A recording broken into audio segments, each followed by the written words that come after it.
여러분 안녕하십니까? 오전 시간 잘 보내고 계십니까? 어떻게 여기 오시기를 잘 하셨습니까? 어떻습니까? 지금까지 시간을 보내신 바에 의하면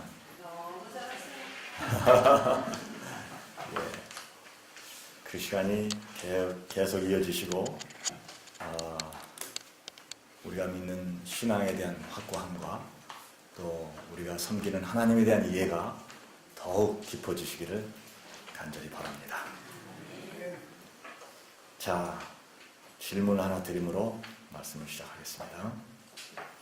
지금 여러분께서 세상을 살아가고 계시는데 지금 여러분 인생에 있어서 몇 시라고 생각을 하십니까? 질문이 좀 너무 어렵습니까?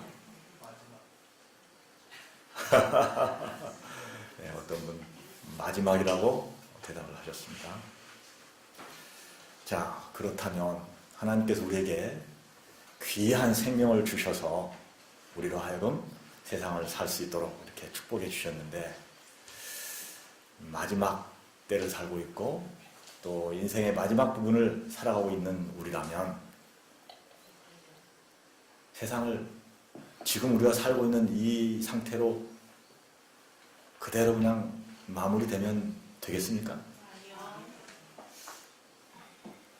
우리 삶에 뭔가 변화가 좀 일어나야 되겠습니까? 네. 그래서 제가 지금 여러분 인생의 시간에 몇 시인가 하고 여쭤봤습니다. 주코프스키 스베틀라나라는 러시아의 여류 시인이 이러한 시를 썼습니다. 장닭이 회를 치며 새날을 노래한다. 무슨 말입니까? 장닭이 이렇게 회를 치면서 새날을 노래한다. 이게 시의 전체가 다입니다. 이게. 그리고 7, 80년대 우리나라에 삼김이라는 분들이 계셨어요. 근데 그분 중에 한 분이 유명한 명언을 남기셨죠. 그 명언이 닭하고 관련이 되어 있습니다. 그래서 닭 모가지를 비틀어도 새벽은 온다. 그런 말씀을 하셨죠. 말이 됩니까? 네, 말이 되죠. 확실하게 말이 돼요. 닭 모가지를 비틀어도. 근데 제가 이런 말씀 드리니까 어떤 분들은 야, 치킨 생각난다. 혹시 이런 분들 계십니까? 뭔가 놓치고 계신 분들이에요, 그분들은. 치킨 생각이 나서는 안 됩니다. 그 얘기를 들으면 시간이 우리가 원튼 원치 않든 시간은 흘러가는 것이고 또 우리에게 다가오는 것이구나. 이거를 생각할 수 있어야 되겠죠? 예. 요즘은 디지털 시계가 굉장히 많습니다. 저는 지금도 이 바늘이 3개가 달린 시계를 차고 다닙니다. 그리고 습관적으로 가끔 가다가 시계를 들여다볼 때가 있습니다. 그리고 잠깐 들여다보고 끝나는 게 아니고 이걸 계속 들여다보고 있어요.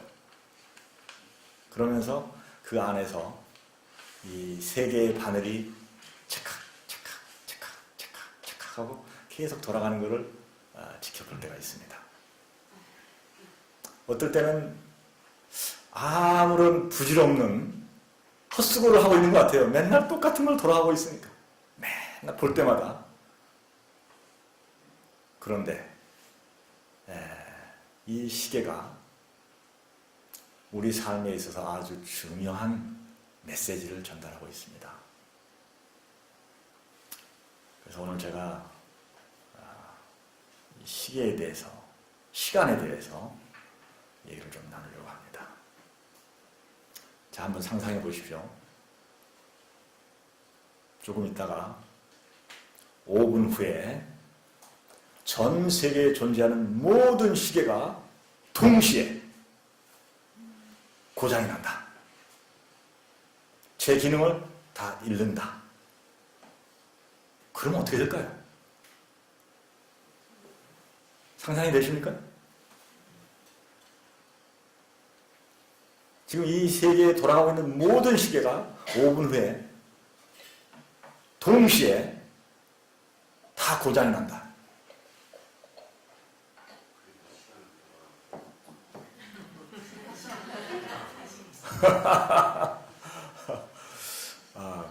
그러면 우선 모든 스케줄에 의해서 움직이는 비행기나 지하철이나 기차나 버스나 뭐 회사, 공장 이런 건 모든 게 다 올스탑 될 겁니다. 그럴 수밖에 없겠죠. 네. 그리고 조금 있다가 이제 점심 식사를 하러 가게 되는데 우리는 시간을 맞춰서 간다고 가는데 시계가 없으니까 정확하게는 모르죠.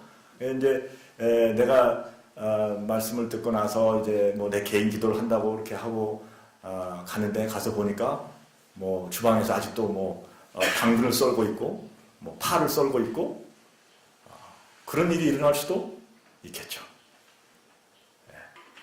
그리고 만약에 그런 일이 정말 일어난다 그러면 저기 조명상 선교사님 같은 경우 내일 아침에 몇 시에 음악을 틀어야 될지 감을 못 잡을 겁니다.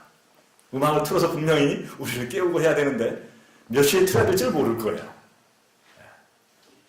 그러고 나면 또 최원장님도 여기에 몇 시에 오실지도 모르겠죠? 그야말로 대혼란이 일어나게 될 겁니다. 제가 몇 년 전에 농사를 지으면서 살아봤어요. 몇 년 동안을. 농사를 지으면서 시골에 사니까 시계가 없어도 별로 불편하지 않아요. 농사를 지으러 나가는데 지금 몇 시 몇 초 남았다. 시간 보면서 이렇게 가지고 나가서 뭐 일하고 이렇게 하지 않습니다. 해가 뜨면 일어나서 열심히 살면 되는 거고 해가 지면 잠자리에 찾아가면 되는 거고 그런 삶을 사니까 너무 좋은 거예요. 그런 좋은 면이 있었습니다. 그래서 하나님께서는 우리가 시간에 너무 괴념하고 시간 때문에 너무 스트레스 받고 그렇게 살 필요가 없다. 그래서 이 해라는 것을 준비해 주셔서 우리가 해에 의해서 시간을 알고 또 혹시 해로 해서 시간을 못 맞추는 사람들을 위해서 또 닭을 준비해 가지고 또 닭이 꼬끼요 하고 깨워주면 일어나서 하루를 시작하고 그럴 수 있도록 만들어 주시지 않았나 그런 생각을 했었습니다. 자, 제가 왜 이렇게 시간을 얘기할까요? 성경에 나와 있는 말씀들이 시간하고 관련이 되어 있는 부분이 많습니다. 오늘 제가 그 얘기를 하려고 합니다. 자, 우리 잠깐 기도하고 시작하겠습니다. 살아계신 하늘아버지, 저희 다시 모아주셔서 하나님의 말씀을 상고할 수 있는 기회를 주셨으니 하나님 은혜에 감사합니다. 저희가 하나님의 말씀을 펼쳐들고 이것을 읽어나갈 때 하나님께서 성령을 허락해 주셔서 저희에게 깨달음을 허락해 주시고 또 분별력을 허락해 주시옵소서. 우리의 삶의 모든 방향이 하나님과 일치될 수 있도록 인도해 주시고 하나님께서 원하시는 것을 저희가 깨닫고 또 우리가 원하는 바를 하나님께 그대로 구할 수 있는 저희들 될 수 있도록 하나님 저희를 도와주시옵소서. 예수님의 이름으로 기도드렸습니다. 아멘. 자, 재림교회에서만 배울 수 있는 성경의 중요한 교리들이 있습니다. 제7 안식일 예수재림교회에서만 가르치는 중요한 성경의 교리들이 있어요. 그 중에 하나가 오늘 아침에 여러분 열심히 들으신 세천사의 기별.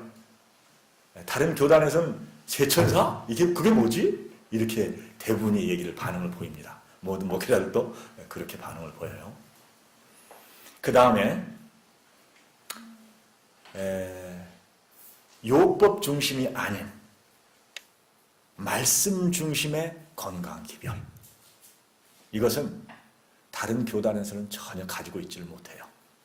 그래서 제가 여러 해 전에 원래 제가 신학 공부를 감리교에서 제가 신학을 공부를 했었습니다. 감리교에서 신학을 공부하는데 그 신학과의 교수님 중에 한 분이 굉장히 몸집이 크신 분이 있었어요. 몸집이 너무 커가지고 강의를 하시는데 일어서서 강의하시기가 힘드신 거예요. 그래서 항상 의자를 준비해 놓고 거기 의자에 앉으셔가지고 강의를 하셨어요. 그런 분이 신학을 가르치는 분이셨습니다. 그래서 그 교단에는 건강기별이 없다는 거 여러분 아실 수 있겠죠? 그런데 그 교단뿐만 아니라 대부분의 교단에서 건강기별을 공식적으로 교단 차원에서 가르치는 그런 교단은 제칠안식일 예수님교회밖에 없습니다. 그리고 우리 교단 내에서도 이 건강기별을 잘못 오해하셔가지고 여기에 자꾸 이 요법을 끼워 넣으시는 분들이 많아요. 그래서 어떤 데 가면은 뭐 수치료를 해야 된다, 뭐 물치료를 해야 된다, 뭐 녹즙을 사용해서 주스로 해서 해야 된다, 여러 가지를 하다 보니까 말씀 중심으로 할 때 하나님께 영광을 돌리는 것이 아니라 수치료가 영광을 다 받는 거예요. 그렇게 되겠습니까? 예, 그런 거를 강조해서 이 건강기별을 전하다 보니까 하나님께서 이 참된 건강기별을 주신 하나님께서 영광을 받으시는 것이 아니라 수치료 아니면 녹즙기가 영광을 받아가지고 한때는 우리나라에 녹즙기가 어땠습니까? 뭐 대단한 인기를 끌고 뭐 엄청나게 퍼져나갔었습니다. 예. 그게 다 뭐냐? 하나님의 말씀에서 주시는 가장 간단하면서도 또 가장 부작용이 없는 참된 건강기별을 이해하지 못하기 때문에 그런 일들이 일어나는 것입니다. 여러분은 이번 기회에 오셨으니까 그런 건강기별로부터 완전히 자신을 분리시키시게 되기를 바랍니다. 그리고 참된 정말 순수한 말씀에 의한 건강기별을 여러분이 이해하고 깨달으셔가지고 이걸로 해서 사람들을 도와주게 될 때 부작용이 없어요. 네. 그래서 정말 효과적이면서도 부작용이 없으니까 효과도 빠르고 부작용도 없고 이처럼 좋은 약이 어디 있겠습니까? 이처럼 좋은 의사가 어디 있겠습니까? 네. 이처럼 좋은 병원이 없습니다. 그 다음에 우리 교단에서만 들을 수 있는 중요한 교리 중에 성소기별이 있습니다. 여러분 들어보셨죠? 네. 성소기별이 굉장히 중요합니다. 그리고 이 성소기별과 관련돼서 조사 심판의 기별이 있습니다. 그런데 이런 얘기를 하면은 내가 저거 많이 들었던 거야. 그런 얘기를 하시는 분들이 참 많아요. 그래요? 그러면 한번 설명해 봐 주시겠습니까? 그렇게 하면 이렇게 하고 또 이제 갑자기 꼬리를 접으시는 분들이 의외로 많습니다. 우리 교인들 중에. 그런데 베드로는 뭐라 얘기를 했습니까? 너희 마음 가운데 가지고 있는 소망에 대해서 누가 질문할 때 그것을 전할 수 있도록 항상 온유와 두려움으로 대답을 준비하라 그랬습니다. 근데 우리 교인들 중에 그 대답을 준비하지 못하고 계신 분들이 꽤 많으세요. 그래서 우리 교단에서 들을 수 있는 이러한 그 외에도 여러 가지가 있습니다. 근데 중요한 기별들이 이러한 기별들이 있습니다. 성소기별, 조사심판의 기별, 세천사의 기별, 건강기별, 그 다음에 우리 죽음의 상태에 대한 이런 기별, 여러 가지 기별들이 있는데 오늘 제가 말씀을 드리고 싶은 것은 시간과 관련돼서 어떤 기별을 우리가 어떻게 이해해야 될 것인가. 그 중에서 성소 기별과 관련되어 있는 조사 심판의 기별에 대해서 말씀을 드리겠습니다. 가능한 너무 어렵지 않게 제가 설명을 시도해 보겠습니다. 잘 들으시기 바랍니다. 예. 자, 이것과 관련돼서 최원장님께서도 종종 1844년을 언급을 하시죠? 들으셨죠? 예. 1844년을 기점으로 해서 이 성소 기별에 의하면 예수님께서 지금 가장 중요한 장소인 지성소로 들어가셨어요. 어디로 들어가셨다고요? 예, 하늘 지성소로 들어가셨어요. 그래가지고 거기서 지금 우리를 위한 사역을 하고 계십니다. 그런데 이 사역이 어떤 사역이냐, 이거를 우리가 이해하는 것이 재림 교인들에게 있어서, 그리고 우리가 세천사의 기별을 전할 때 굉장히 중요합니다. 자, 제가 중요한 성경절을 지금 우선 3개를 살펴보겠는데요. 다니엘서로 갑니다. 다니엘서 7장에 있는 말씀입니다. 다니엘서 7장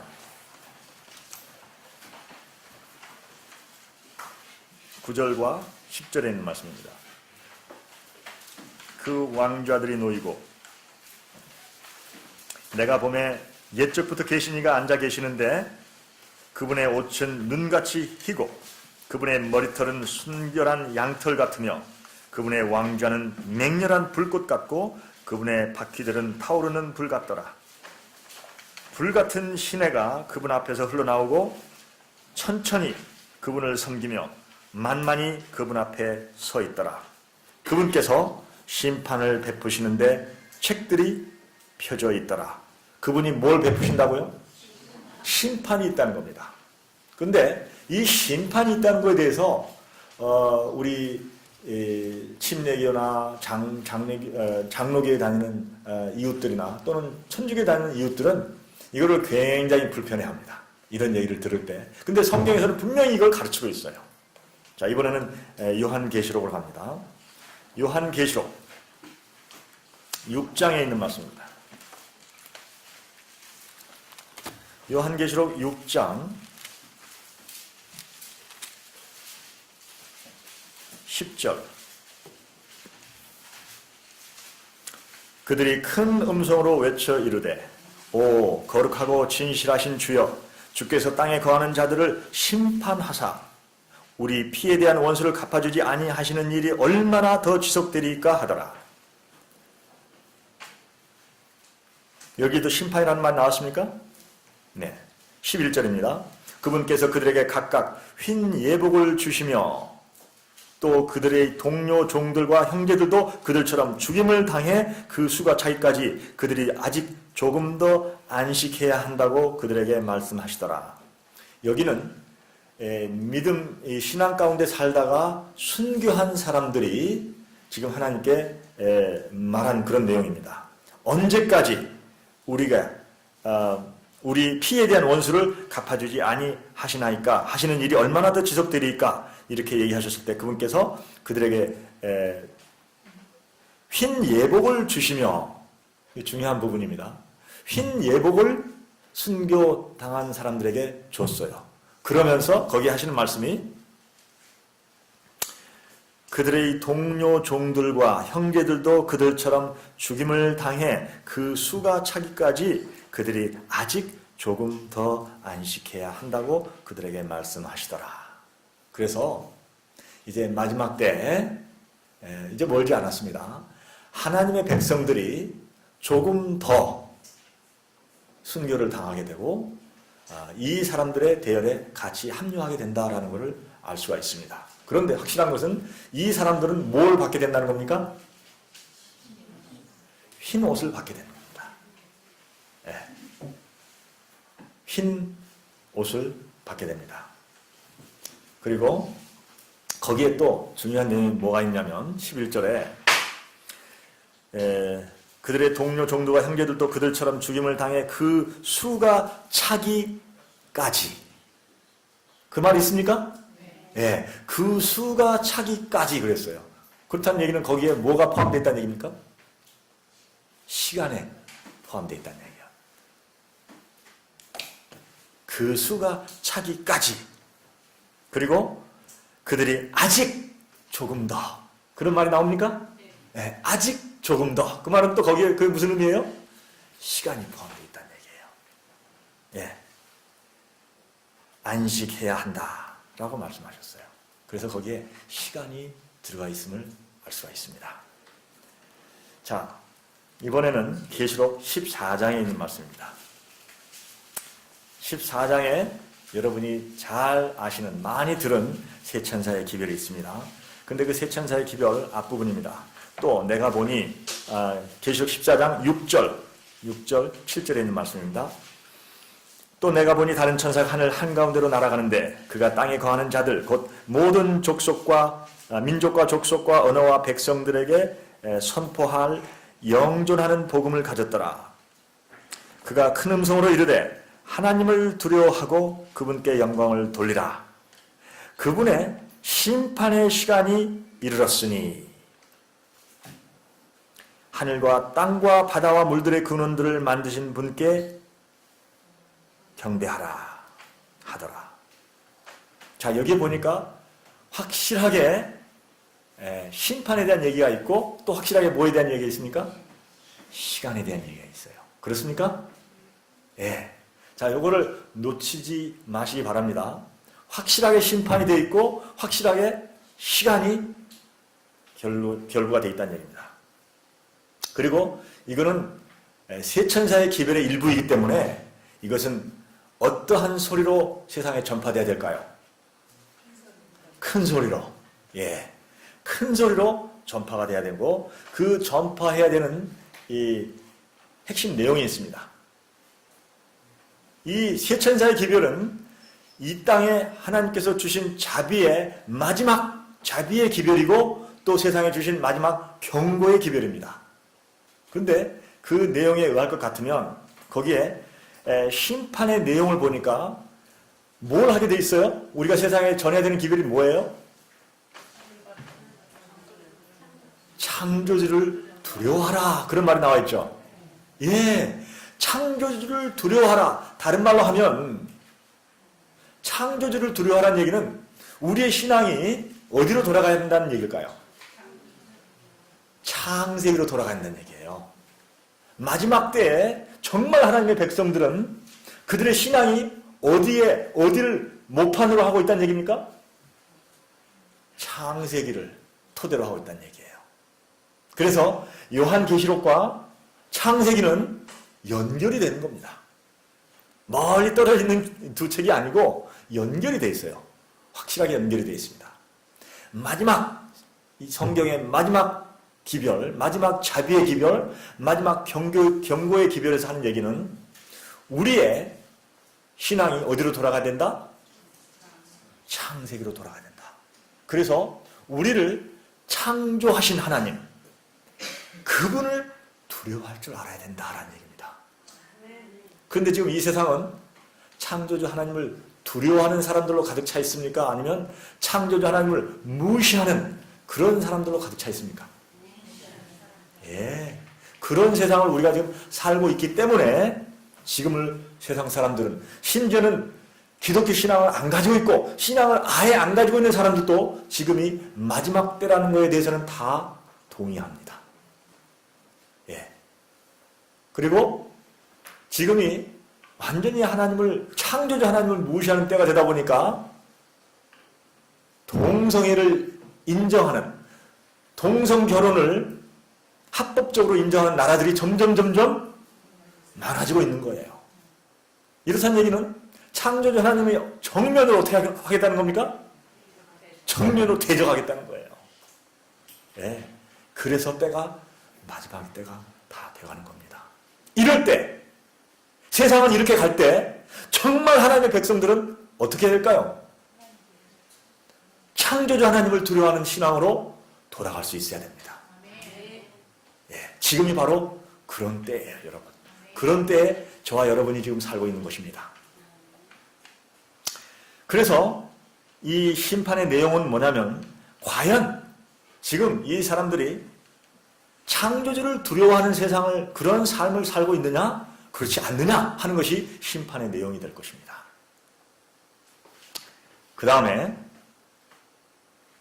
영광을 돌리라고 그랬어요. 누구에게? 창조주 하나님께 영광을 돌리라고 그랬습니다. 그런데 그 영광을 요즘 사람들은 누구에게 돌립니까? 자기 자신에게 돌리는 사람이 가장 많습니다. 조금 내가 뭐 했다 그러면은 이거를 다른 사람들에게 막 드러내가지고 자랑하지 않으면 안달이 나가지고 가만히 있지를 못해요. 이게 세상 사람들의 현실입니다.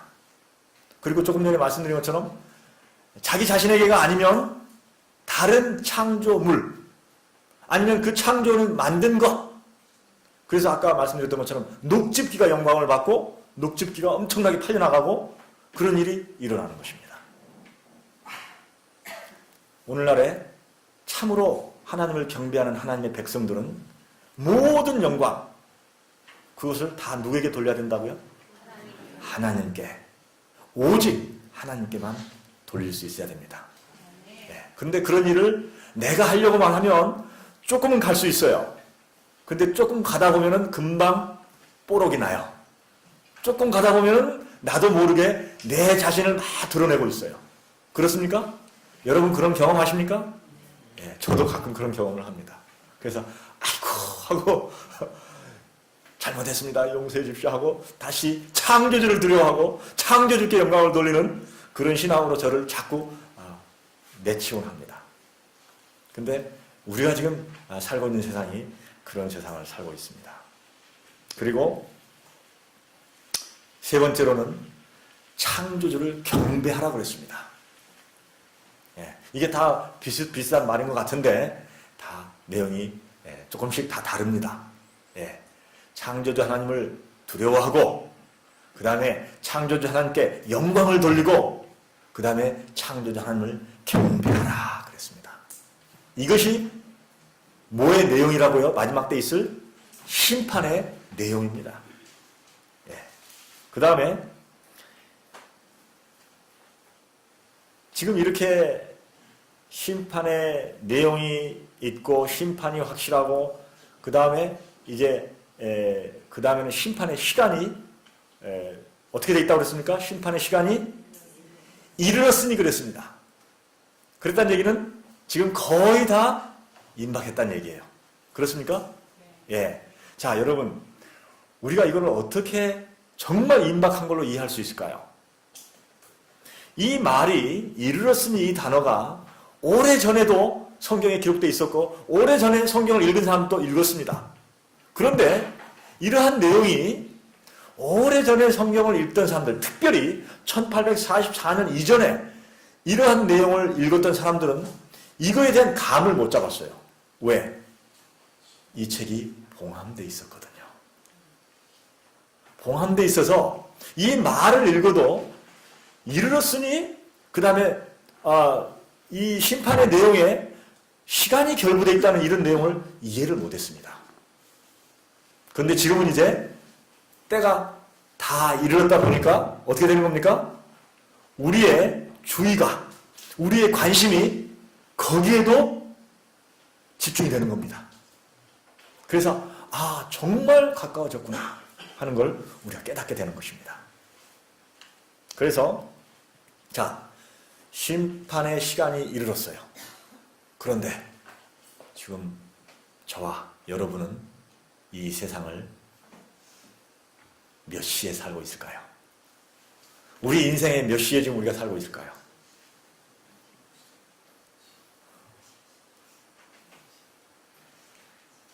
생각해 보시기 바랍니다. 자, 이번에는 전도서에 있는 말씀 한번 보겠습니다. 전도서 12장입니다. 우리가 얼마나 정말 이 시간이 이르렀는지 이걸 한번 살펴보기 위해서 전도서 12장에 있는 말씀입니다. 전도서 12장 마지막 두 절입니다. 전도서 책 마지막 두 절. 우리가 전체 일의 결론을 들을지니 하나님을 두려워하고, 어디서 들었던 말입니까? 하나님을 두려워하고 그분의 명령들을 지킬지어다. 이것이 사람의 온전한 의무이니라. 하나님께서 모든 은밀한 일과 더불어 선한 일이든 악한 일이든 모든 일을 심판하시리라. 이런 얘기가 나와요. 이거는 지금 전도서에 기록된 내용이니까 굉장히 오래전에, 구약성경 오래전에 기록한 내용입니다. 근데 거기에도 심판이 들어있습니까? 예, 심판이 들어있어요. 근데 거기에 보니까 심판하시리라 라고 돼 있어요. 거기에 보니까 영어로 보면은 God shall bring into judgment 이렇게 해가지고 shall 이라는 will, shall 이런 표현은 영어를 배워보신 분은 아시겠지만 이거는 시제가 어떻게 되는 겁니까? 미래 시제예요. 미래에 있을 어떤 일이에요. 예, 미래에 심판하시리라 이렇게 돼 있어요. 그런데 조금 전에 우리가 읽었던 요한계시록에 나오는 이 말씀은 시제가 어떻게 되어 있습니까? 이르렀으니 하고 The judgment is come 해가지고 지금 현재 우리에게 도달했다는 얘기입니다. 우리에게 와 있어요. 예. 그래서 시제가 완전히 현재입니다. 현재 우리에게 와 있는 것이에요. 그런데 전도서를 기록할 당시에는 미래형이었어요. 지금 우리에게 이렇게 가까이 와 있다는 얘기입니다. 자, 심판의 목적을 한번 알아볼까요? 심판을 왜 하실까요? 심판 얘기를 하면은 두려워하고 이거 괜히 싫어하는 분들이 많으세요. 심판이라는 단어를 마치 뭐와 같으냐면은 우리가 경찰서, 법원 이런 얘기 들으면 어떻습니까? 뭔가 모르게 좀 불편하죠. 특별히 운전하실 때 페달 밟기를 좋아하시는 분들 그런 분들 계시죠? 저도 경험이 있어서 하는 얘기입니다. 예, 그런데 도둑이 경찰, 뭐 조사 이런 말 들으면 어떻습니까? 너무 불편한 거예요. 싫은 거예요. 예, 경찰서 앞에 나타났다 그러면은 거기서 확 돌려가지고 엉뚱한 데로 갑니다. 도둑은 그래요. 그런데 이제 회사에서 밤늦게 일하다가 늦게 퇴근한 아가씨가 이제 집으로 밤길을 걸어서 간다. 근데 가로등도 희미하고 괜히 두렵다. 그런데 저 앞에서 경찰이 불을 반딱반딱 하면서 나타났다. 그러면 어때요? 너무 반갑죠? 그래서 완전히 다른 겁니다. 우리가 보통 심판 또는 조사 이 말을 들으면 왠지 불편해요. 왜 그래요? 로마서 3장 23절이라고 하면 의로운 자는 없나니 하나도 없어요. 그래서 우리가 불편한 것입니다. 그런데 자 여기서 우리가 이해해야 할 부분이 있어요. 마치 우리가 경찰을 만났을 때 반가운 때가 있는 것처럼 우리는 참된 재림신앙을 이해하고 올바른 세천사의 기별을 가지고 있는 의료 선교사들은 이 조사 심판이라는 말을 들으면 반가워해야 됩니다. 왜 그럴까요? 자, 그 이유를 우리가 성경책을 찾아봐야지 이해가 됩니다. 자, 누가복음 12장에 있는 말씀입니다. 누가복음 몇 장이라고요? 12장. 누가복음 12장 8절에 있는 말씀. 자, 예수님께서 하신 말씀입니다. 내가 또한 너희들에게 이르노니 누구든지 사람들 앞에서 나를 시인하면 사람의 아들도, 사람의 아들이 누굽니까? 예수님 자신이세요. 예, 사람의 아들도 하나님의 천사들 앞에서 그를 시인하리라 그랬습니다. 예수님께서 우리가 예수님을 시인하면 예수님께서 우리에 대해서 누구 앞에서 우리를 시인하신다고요? 하나님의 천사들 앞에서 그랬습니다. 이 중요한 얘기입니다, 여러분. 누구 앞에서 예수님께서 우리를 시인하신다고요? 하나님의 천사들 앞에서 우리를 시인하신다고 그랬습니다. 자, 이번에는 계시록으로 갑니다. 계시록 3장 5절에 있는 말씀입니다. 계시록 3장 5절. 이기는 자, 곧 그는 흰 옷을 입을 것이요 그랬습니다. 아까 조금 전에 흰 옷에 대해서 얘기했었습니까? 흰 옷을 입을 사람들이 있어요. 저와 여러분이 그 흰 옷을 입을 사람들에 속하기를 간절히 소망합니다. 이기는 자 곧 그는 흰 옷을 입을 것이요 내가 그의 이름을 생명책에서 지워버리지 아니하고, 생명책에서 뭐 한다고요? 지워버리지 아니하고 그의 이름을 내 아버지 앞과, 그 다음에 뭐라고 되어 있습니까? 그분의 천사들 앞에서 시인하리라 그랬습니다. 자, 이게 중요한 말입니다, 여러분. 왜 중요하냐면요, 지금 조사 심판을 한다. 심판이 조금 전에 공부했었죠? 심판을 하신단 말이에요. 분명 심판이 있어요. 그리고 이 심판은 시간과 관련이 돼 있어요. 그런데 이 심판을 왜 하시느냐 이거예요. 심판의 목적이 뭐냐 이거예요. 심판의 목적이 저와 여러분을 처벌하기 위해서 하시는 걸까요? 아니에요, 여러분. 이게 바로 굿뉴스입니다. 우리를 처벌하시기 위해서 심판을 하시는 것이 아니라 누구 앞에서 시인하기 위해서? 하나님과 하나님의 천사들 앞에서 이거를 드러내 보이기 위해서 심판이 있는 것입니다. 우리를 처벌하시는 목적이 아니에요. 이거는 우리들이 죄인들이기 때문에 미리 제 발에 절여서 하하하하 이렇게 하시는 것이지, 하나님께서 심판하시는 목적이 그게 아니에요. 아시겠습니까? 분명히 이해하시기 바랍니다. 자,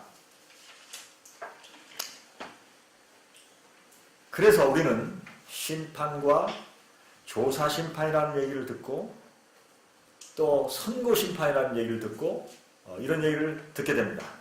듣게 되는데, 이런 얘기를 들을 때 우리가 두려워할 필요가 전혀 없다는 것입니다.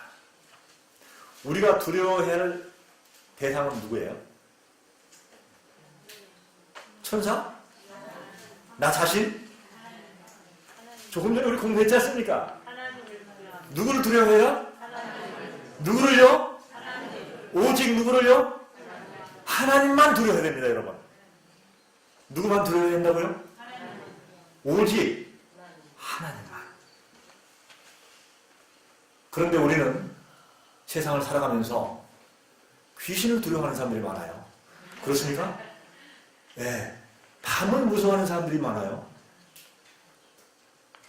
여러분, 그러실 필요가 전혀 없습니다. 우리가 성경대로 믿고 성경대로 사는 그런 신앙을 하고 있다면 우리가 두려워해야 할 대상은 이 세상에 딱 한 분 있어요. 누구예요? 네, 하나님이세요. 제가 지금 살고 있는 곳이 마을에서 이렇게 한 2km 정도 떨어진 곳입니다.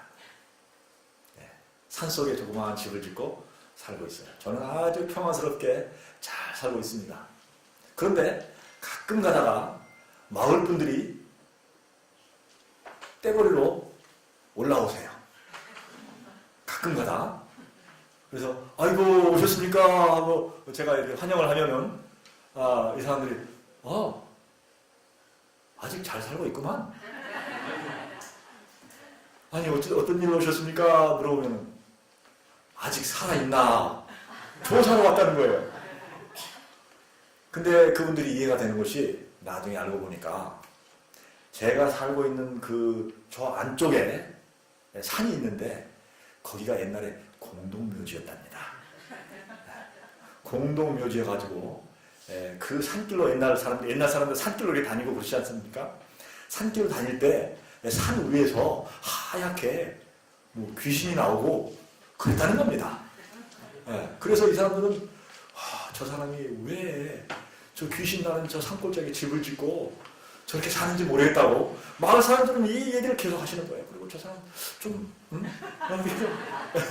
된 사람이다 이런 얘기를 자기들끼리 많이 하시는 모양이에요. 그래서 가끔 가다가 걱정이 돼가지고 마을 분들이 몇 분씩 이렇게 손잡고 거기로 올라오세요. 그래가지고 저를 확인하고 내려가시고 또 얼마나 있으면 또 몇 분 올라오셨다가 또 내려가시고 그러는 거예요. 그런데 여러분, 저는 귀신들을 두려워하지 않습니다. 왜 그럴까요? 저는 하나님을 두려워하기 때문에 그렇습니다. 창조주 하나님을 두려워하는 사람이 귀신을 두려워해도 되겠습니까? 여자분들 중에 창조주 하나님을 두려워하는 외에 또 하찮은 벌레를 두려워하는 여자분들이 많은 것 같아요. 네. 모기를 두려워하는 분들도 참 많은 것 같아요. 아, 세상에 그런 데서 어떻게 살아요? 거기 모기 있잖아요. 뭐 이러면서. 그런 분들 계시죠? 아, 제가 또 산에 살다 보니까 산에 올라가면 가끔 뭐가 나와요? 뱀이 나와요. 여러분들은 뱀 얘기하면은 그런 분들이 많아요. 근데 하나님께서는 뭘 두려워하라고 그러셨어요? 하나님을 두려워하라고 그러셨어요. 그리고 모든 창조물은, 모든 살아 움직이는 창조물은 우리가 뭐 해야 됩니까? 다스리라고 그러셨잖아요. 예. 근데 다스리기는커녕, 다스리려면은 그 두려워해서는 어떻게 다스립니까? 다스리기는커녕 뭐 보기만 하면 막 도망가니 정신이 없으니 어떻게 다스립니까? 우리가 지금 죄가 많은 죄인들로 살다 보니까 다스리기는커녕 무서워하는 거예요. 혼비백산 도망하느라 정신이 없습니다. 그리고 여러분 다니엘서와 요한계시록을 읽으면 계속해서 나오는 얘기가 무슨 얘기 나옵니까? 다니엘서와 요한계시록은 여러분 다 짐승에 대한 얘기입니다. 맞습니까? 다 짐승에 대한 얘기예요. 그런데 제 말에 믿기지 않으신 분들은 한번 열심히 다니엘서와 요한계시록 공부해 보시기 바랍니다. 그런데 이 짐승들은 우리가 뭐 해야 될 대상들이에요? 다스려야 될 대상들이에요. 그런데 마지막 시대를 살아가면서 이 짐승들에 대한 얘기를 해서 우리는 두려워 떨고 있어요. 네. 요한계시록 13장에 나오는 두 짐승에 대한 얘기도 나옵니다. 이거 어떻게 해야 돼요, 우리가? 다스려야 돼요. 그런데 우리는 뭐예요? 두려워해요. 어찌할 바를 모릅니다. 그래서 여러분, 절대 하나님만을, 창조주 하나님만을 두려워하시고 다른 모든 것, 이 세상에 있는 모든 것은 두려워하지 않게 되시기를 간절히 바랍니다. 자, 우리에게 주어지는 이 심판은 하나님께서 공의로우신 하나님이다 라는 걸 드러내기 위해서, 그리고 우주의 거민들은 하늘의 천사들에게 하나님의 심판이 얼마나 공의로운가 하는 것을 보여주기 위해서 이루어지는 것이 조사심판이다. 그래서 우리는 이거를 두려워할 필요가 전혀 없어요. 예, 짐승을 두려워할 필요가 없는 것처럼 성경에 나오는 조사, 심판 또는 심판 이런 말씀도 전혀 우리가 두려워할 필요가 없다는 것입니다. 기억하시겠습니까? 아멘. 자, 그리고 이러한 심판이 언제 있게 되는 것일까요? 예수님 전에 있게 될까요? 예수님께서 여기 오시기 재림 전에 있을까요? 재림 후에 있을까요? 재림 전에 있어야지 맞겠죠? 상식적으로도. 예. 근데 이것이 이제 또 다른 교단에서 이걸 해석할 때는 재림 후에 있는 걸로 얘기하는 사람도 있고 재밌는 게 많이 있습니다. 여러분 성경에 근거해서만 따라가시기 바랍니다. 자, 또 이 내용을 우리가 곰곰이 연구를 하다 보면 어떤 내용을 이해할 수가 있냐면, 비록 지금 우리가 늦었지만, 비록 매우 늦었지만 지금이라도 우리의 신앙이, 우리가 지금 마지막 때를 살고 있고 우리 인생의 마지막 시간을 살고 있다 할지라도 우리의 신앙이 여기에서 주고 있는 창조주를 경배하는 신앙으로 돌아갈 수 있다면 그럼 어떻게 될까요? 우리에게 희망이 있습니까? 네, 우리에게 희망이 많습니다. 늦었지만 지금이라도 깨닫고 전적으로 창조주를 경배하는 신앙으로 돌아갈 수 있다면 우리는 하나님 보시기에 올바른 제 집을 제대로 찾아가는 그러한 신앙을 하기 시작하는 것입니다. 그래서 창조주 하나님을 두려워하고 하나님께 영광을 돌리고 하나님을 경배하는 신앙을 지금부터라도 시작하시게 되기를 바랍니다. 자, 그런데 여기서 얘기한 심판이 이런 내용이 있고 이제 시간이 거의 이제 이르렀어요. 그런데 우리는 이거를 굉장히 궁금해합니다. 과연 이게 몇 년이 될 것인가? 이게 궁금하시죠? 그래서 이거를 알기 원하는 사람들이 참 많아요. 그러다 보니까 시간을 정하는 사람들이 참 많습니다. 그런데 이 시간을 하나님께서는, 예수님께서는 말씀하시기를 누구의 권한에 두셨다고 얘기했습니까? 하나님의 권한. 누구에게요? 아버지의 권한. 예, 사도행전 1장에 있는 말씀입니다. 우리 확실히 하고 가십시다. 사도행전 1장에 있는 말씀입니다. 자, 사도행전 1장 7절에 보니까 그분께서 그들에게 이르시되 그 때나 그 시기는 아버지께서 자신의 권능 안에 두셨으니 너희가 알 바 아니오 그랬습니다. 그랬습니까? 예. 그래서 우리는 시간에 대해서는 전혀 신경을 쓰지 않아도 되겠습니까? 네. 예. 전혀 신경 쓰지 않아도, 신경 쓰지 않으면서 신앙생활을 해 나가도 되는데 이상하게 우리 주변에서는 가만두지가 않습니다. 그래서 계속해서 우리에게 하는 얘기가 지금 때가 다 됐다. 뭐 어떤 사람들은 몇 년에 예수님께서 재림하신다 이런 얘기를 많이 합니다. 그렇습니까? 예. 그래서 제가 이제 지금부터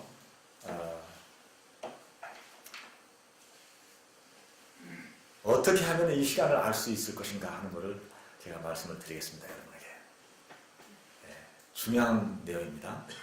왜냐하면 대부분의 사람들, 제가 지금까지 경험한 대부분의 사람들도 설명을 이렇게 하는 걸 제가 보지 못했기 때문에, 근데 여러분에게 설명을 드려서 여러분이 이해하시게 되기를 바라는 마음에서 말씀을 드리겠습니다. 만약에 예수님께서 시기에 대한 것, 시간에 대한 것을 누구에게 온전히 있다고요? 오직 아버지 하나님께만 그것이 있어요. 아버지 하나님께서만 그걸 결정하실 수가 있어요. 예수님 자신도 모른다고 하셨어요. 그렇죠? 그런데 만약에 우리가 정말 그 시기를 알고 싶다면 알 수 있는 길이 있습니다. 여러분. 여러분 그거 혹시 알고 싶으세요? 예. 알 수 있는 길이 있어요. 성경에 의하면 알 수 있는 길이 있습니다. 그 대답을 지금 이 시간에 제가 해드립니다. 자, 고린도전서 2장에 있는 말씀입니다. 고린도전서 2장 제가 9절로부터 읽습니다. 그러나 이것은 기록된 바 하나님께서 자신을 사랑하는 자들을 위하여 예비하신 것들은 눈이 보지 못하였고 귀가 듣지 못하였으며, 자, 하나님께서 자신을 사랑하는 자들을 위하여 예비하신 것들인데 눈이 보지 못하였고 귀가 듣지 못하였으며 사람의 마음속에 들어가지도 못하였도다 함과 같으니라. 그런 말씀이 있죠? 분명히 여기는 하나님께서 사랑하는 자들이에요. 그런데 이 사랑하는 자들이 보지 못하고 듣지 못하는 내용들이 있어요. 그렇습니까? 자, 10절에 있는 말씀입니다. 그러나, 자, 잘 들으십시오. 그러나가 거기 있습니다. 그러나 하나님께서 자신의 영으로 우리에게 그것들을 계시하셨으니 성령께서는 참으로 모든 것, 즉 하나님의 깊은 것들까지도 살피시느니라 그랬습니다. 그렇다면 하나님의 깊은 속을 살피시는 분이 누구라고요? 여러분 이거 연결되십니까? 하나님의 깊은 속을 살피시는 분이 누구시라고요? 성령 하나님이세요. 그래서 우리가 정말 마지막 때를 알고 싶다, 정말 마지막 때 시간이 어떻게 될 것인가를 알고 싶다 그러면 우리가 누구를 구하면 되겠습니까? 11절에 있는 말씀입니다. 사람의 것들을 사람의 속에 있는 사람의 영 외에 누가 알리요? 이와 같이 하나님의 것들도 하나님의 영 외에는 아무도 알지 못하느니라 그랬습니다. 굉장히 중요한 말씀입니다. 여기 보니까 분명히 사람의 영이 있습니까? 그 말이 거기 있습니까? 예, 사람의 영이 있어요. 그리고 또 사람의 영 외에 누가 알리요? 이와 같이 하나님의 것들도 하나님의 영 외에는 아무도 알지 못하느니라. 그랬습니까? 그렇다면 사람의 영이 있고 또 무슨 영이 있어요? 하나님의 영이 있다는 걸 분명히 아시겠습니까, 여러분? 예. 그런데 사람의 영이 어떻게 사람에게 있을까요?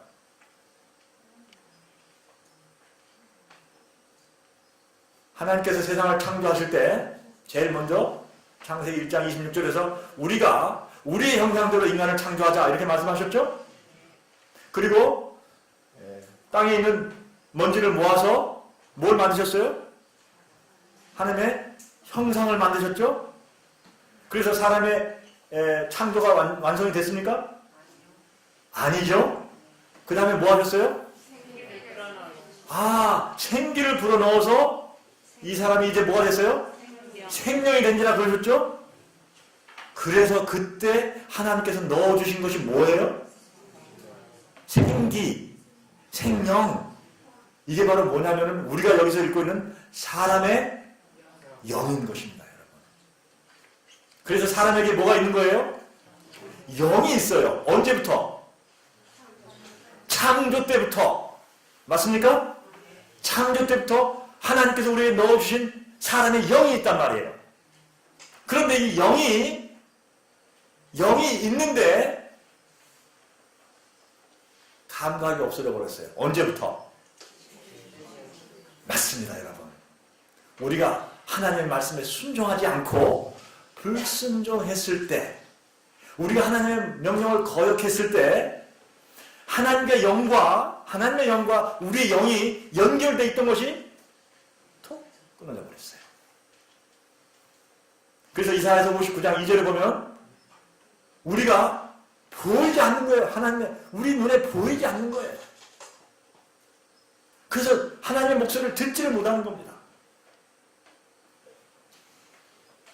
그래서 하나님의 영과 우리의 영이 연결되어 있지 못하고 끊어져 있는 거예요. 지금 현재 이게 우리의 상태입니다. 그런데 하나님께서는 이거를 복원시키기를 원하시는 거예요. 그래서 우리의 신앙이 어디로 돌아가기를 원하시는 거예요? 창조의 신앙으로 돌아가시기를 원하시는 거예요, 여러분. 태초의 신앙으로 돌아가기를 원하시는 겁니다. 완전히 처음으로 다시 돌아가서 완전 근본에서 기초에서 다시 시작할 때 우리의 신앙이 성령님의 그 영과 우리의 영이 연결이 되는 겁니다. 지금 하나님께서는 그거를 간절히 원하고 계시고 마지막 때 백성들은 그거를 회복하는 사람들이에요. 하나님, 제가 지금까지 잘못 살아왔습니다. 하나님께서 원하시는 그대로 세상을 두려워하지 않고 오직 하나님만을 두려워하면서 살겠습니다. 그렇게 살려고 하면 우리의 희생이 따르게 되어 있습니다. 왜냐하면 우리가 죄로 인해서 우리에게 지금까지 들여져온 습관들이 있습니다. 이러한 습관들을 우리가 떨쳐내는 것이 쉬울까요, 여러분? 어렵습니다. 그래서 이것이 희생이 필요한 것입니다.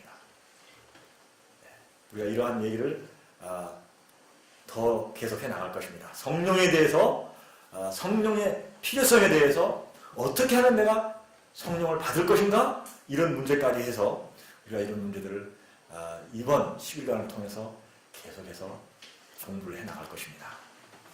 그래서 조금 어려울 수도 있지만 또 이 시간이 그렇게 편안한 시간은 아니에요. 그러나 제가 조금 전에 말씀드린 것처럼 우리가 어느 정도는 희생을 각오해야 됩니다. 새로 우리 자신을 개혁하고 새로운 신앙을 시작하고 이런 게 필요할 때는 우리에게 희생이 따라야 됩니다. 그걸 우리가 이해하고 시작해야 됩니다. 그래서 여러분이 여기를 떠나실 때는 반드시 성령님에 대한 이해를 가지고 내려가시길 바라고, 이 동산을 떠나서 내려가실 때는 반드시 세상에 나가서 내가 정말 기별을 가지고 내려가시고, 세상에 어떤 사람을 만났든지 그 사람이 나에게 당신의 소망이 무엇인가 라고 물었을 때 내가 가지고 있는 소망을 증거할 수 있는 답을 여러분이 가지고 이 동산을 내려가시게 되기를 간절히 소망합니다. 그리고 여러분이 지금 인생의 몇 시를 살고 있는지 그 문제를 곰곰이 생각하시면서 과연 내가 내 생애의 마무리가 이제 언제 있게 될지 모르지만 조만간에 있게 된다. 그러면 과연 나는 하나님 앞에서 어떤 삶을 살았다라고 말할 수 있을 것인가? 하나님께서 과연 나의 삶을 보시면서 기뻐하실 것인가? 아니면 하나님께서 언짢아하실 것인가? 이것도 생각하시면서 여러분의 나머지 생애를